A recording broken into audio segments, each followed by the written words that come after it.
I think we'll get started in a minute.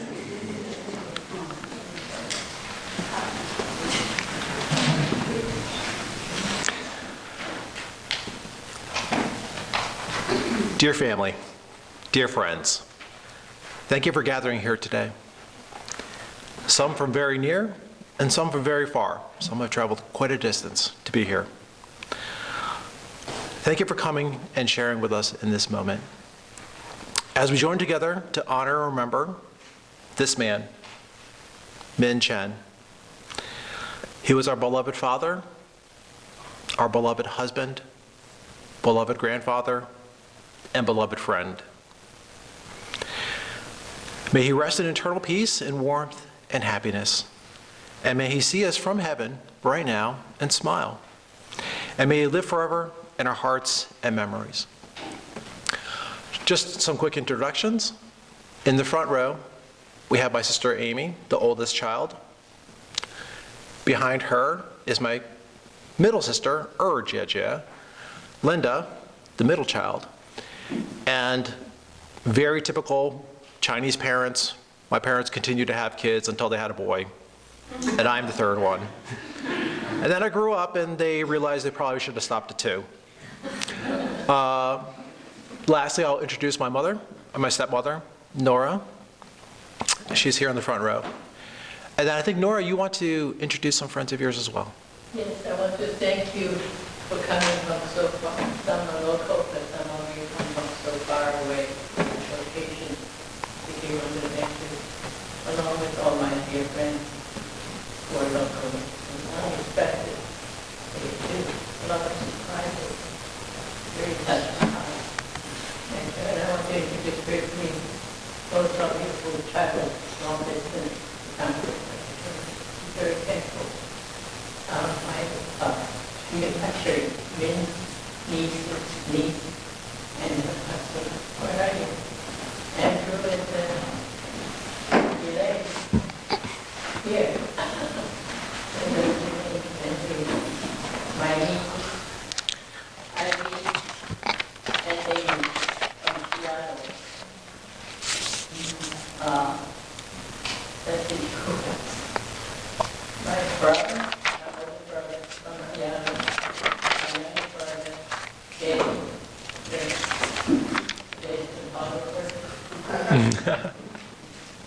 And Connie's wife. Where are you from? Here. I thank my friends who are all very busy and talented and have a lot of important things to do that they choose to come here to honor his life. Very much. Thank you. Thank you, Nora.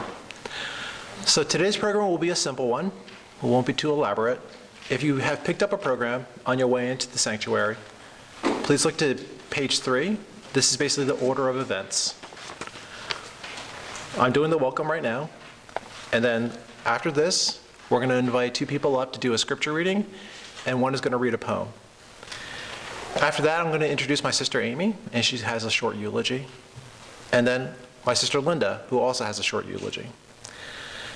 We would like to sing Amazing Grace, and this is mainly to instill some memories of my father. Good old times, times when people were young, times where people were older, good times and bad, but all together as friends and family. There will be a memorial video that my sister put together, a short one that will play up there on the screen. And then we're going to, I'm sorry, I got that out of order. We're going to sing Amazing Grace first, and then the memorial video, and then All Inside. And then after this, we will proceed to the gravesite where we will bury the urn. Linda, did you have those, like the small little address? So inside, you should also have gotten, along with the program, a small little piece of paper. Sorry? I have the address of the restaurant. Yeah. Oh, that's the restaurant address, not the gravesite, sorry. Don't go to the restaurant for the grave. So yeah, the restaurant will be handed up by my sister. But anyway, after this service, we're going to walk out into the lobby, and then the funeral director will tell us which way to go in order to go to the gravesite. So without further ado, I'd like to introduce my nephew Ryan and our friend Anya. Ryan's going to read a short Bible verse, and then followed by Anya, who will read a poem. Come on up.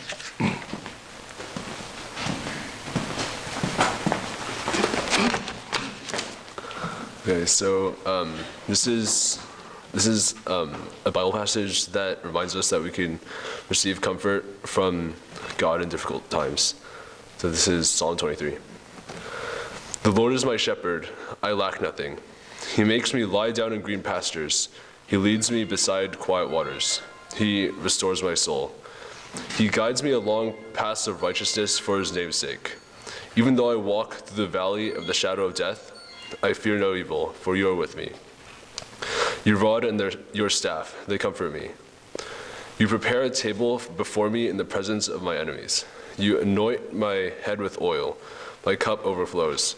Surely your goodness and love will follow me all the days of my life, and I will dwell in the house of the Lord forever. Okay, I was asked by Nora to read this poem that was written by a friend of, a friend of Min and Nora's named Jean Bryant, who's 90 years old, and she wanted to dedicate this poem to Min because she was very inspired by him, and I'm honored to read it. It's called The Final Equation. When we come to the final equation, when all of our deeds then are known, it's true, what we've lived will be tallied, for love is the one on the throne.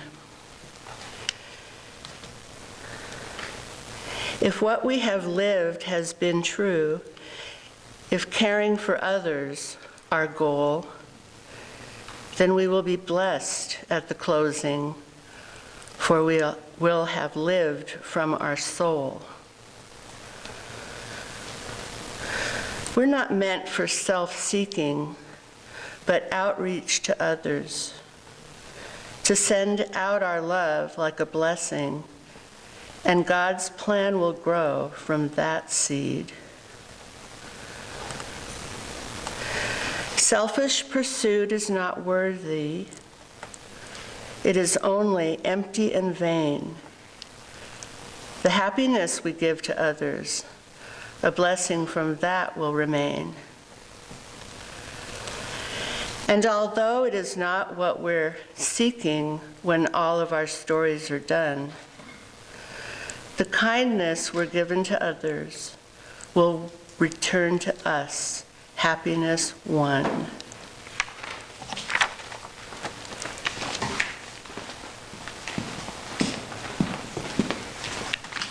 Thank you, Ryan. Thank you, Anya. That was very, very beautiful. Now it is my pleasure to introduce my older sister, Borada Jia, and she has a short eulogy to recite. 谢谢小弟弟.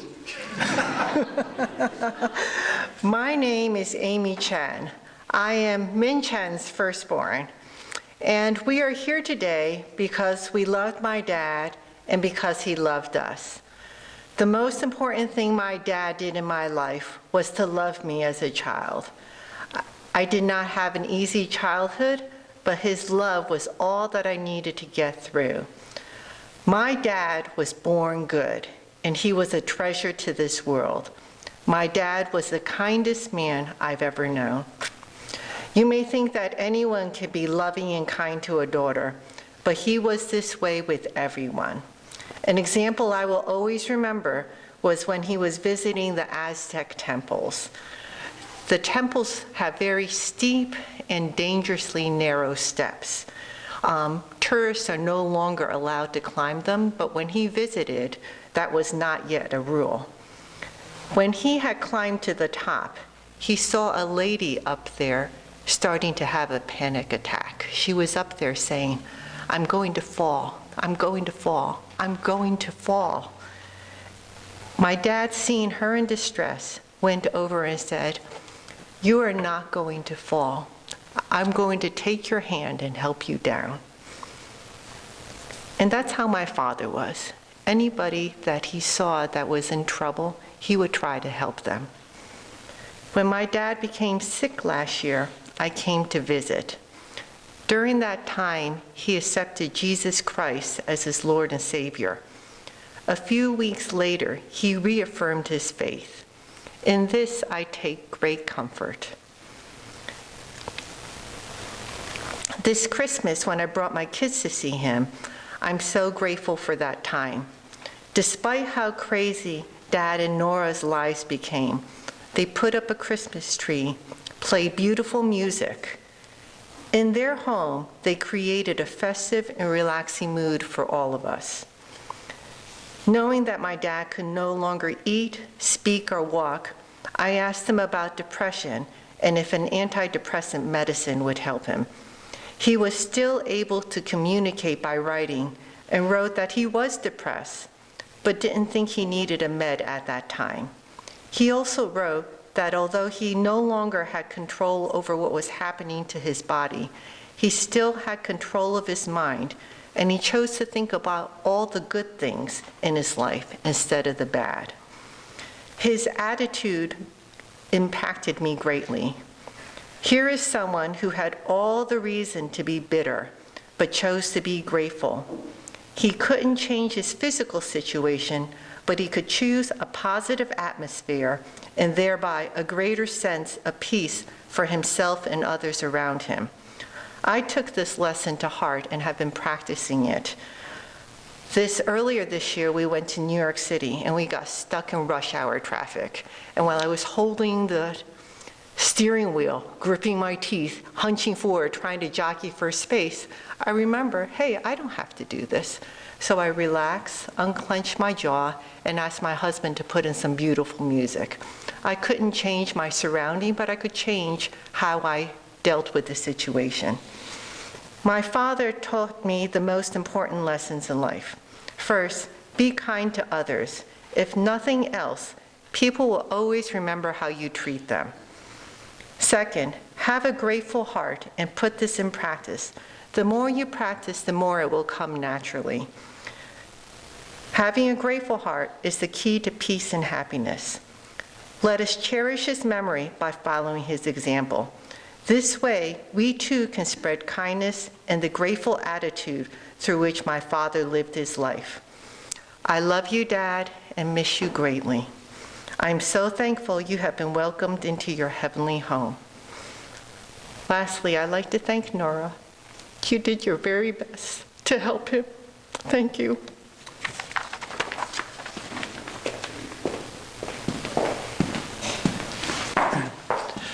And now it's my pleasure to introduce my second sister, Wada Urjija.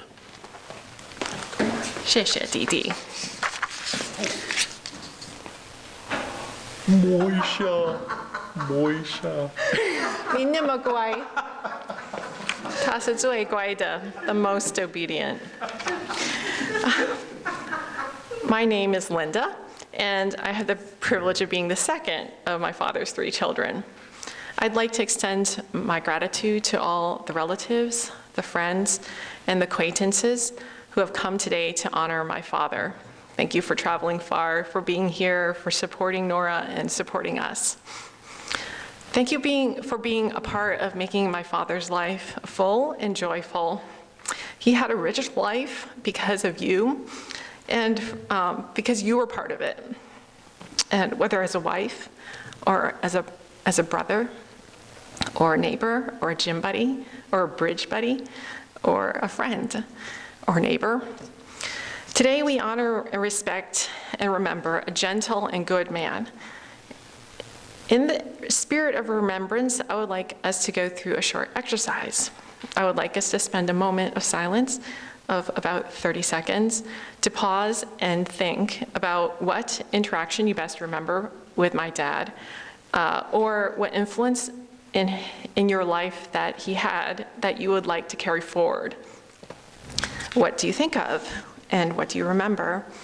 And I'll start now with the moment of silence in about 30 seconds.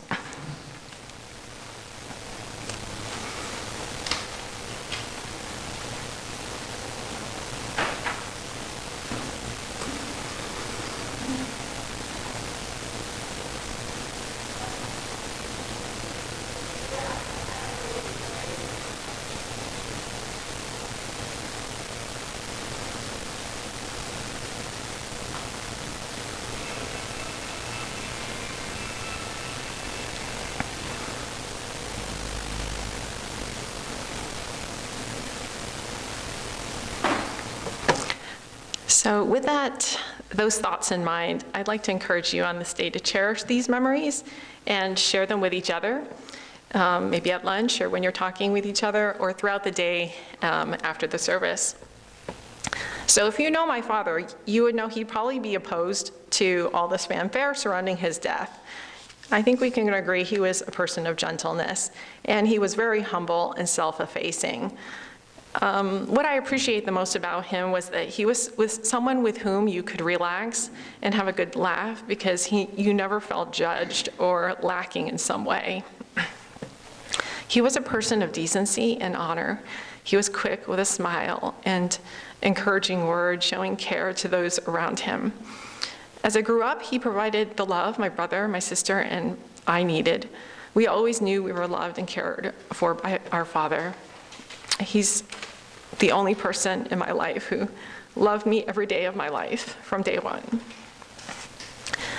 Because of his modesty, you may not know that he survived and thrived despite numerous tribulations. His childhood was full of challenges and changes and uncertainty brought out by the Chinese Civil War, World War II, and his family's subsequent flight to Taiwan. Yet, through his childhood, he excelled in sports and academics and continued to go on to have an illustrious career as a microbiologist. He always had a love for learning, and even in his retirement, he learned to read and write Japanese, exchanging letters with his friend Yasu in Japan. You may know that my father loved and enjoyed nature. He bird watched for fun, and he would tell me how he would spend Thanksgivings out in some field counting birds, migratory birds, for the Audubon Society. There's like people around the world that do this. And he loved walking in the woods, and he knew of many plants and the names of them, and he would teach me which ones were